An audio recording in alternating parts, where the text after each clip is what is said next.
Përshëndetje, ja si të sajëm një vakt për 10 minuta. Sot pasta me kungull jeshil e spek. Lajm kungullin e prisim me feta, ndërkohë këtu kemi një qep të vogël mesatare dhe një therr pudër e grim me blender.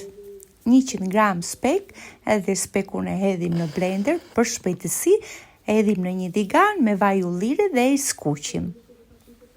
Ndërkohë një tenxhere me ujë të bollshëm, 1 lugë rrafsh me krip të trash, shtojmë dhe kungullin, skuqim spekun, hedhim pak piper, pak ujë, ujin që do ziejnë pastat, shtojmë dhe pastat, pana tek speku,